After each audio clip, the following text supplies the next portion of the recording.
All right, in our next example here, we're going to go ahead and calculate the initial velocity. And so what would the initial velocity have to be if we were launching something from this point to this point, given that the range is 103.79 meters from here to here?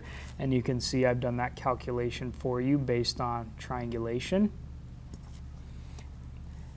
And given that our firing angle is 42.6 degrees. And so how much initial velocity, how much velocity do we have to put behind our object to be able to hit our target from this launching point? That's what we're trying to solve.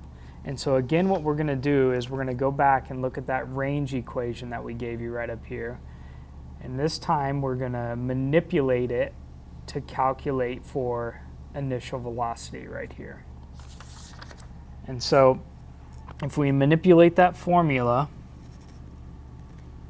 initial velocity is going to be equal to the square root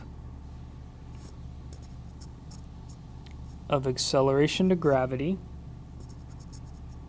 times range divided by the sine of 2 theta. Okay, and so all we do is go and plug in our numbers. It's equal to the square root acceleration to gravity, negative 9.81, because there's two negatives, that cancels out. So it's just 9.81 meters per second, times range, which we solved for up here using Pythagorean's theorem, 103.79 meters,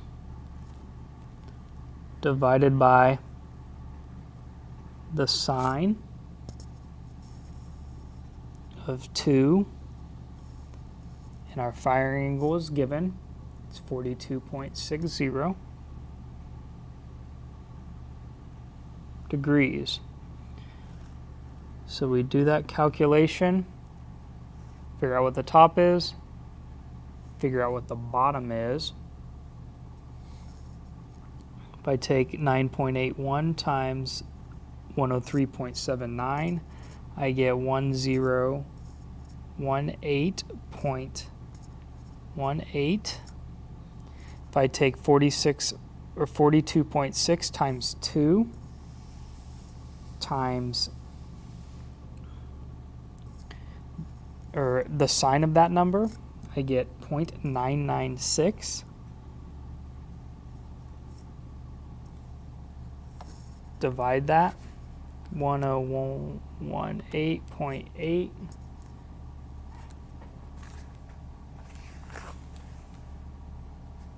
divided by 0.996,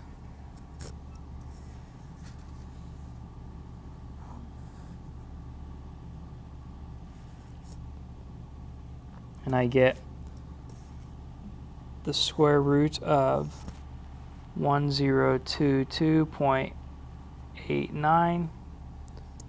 I square root it, and I get an initial velocity of 31.97 meters per second.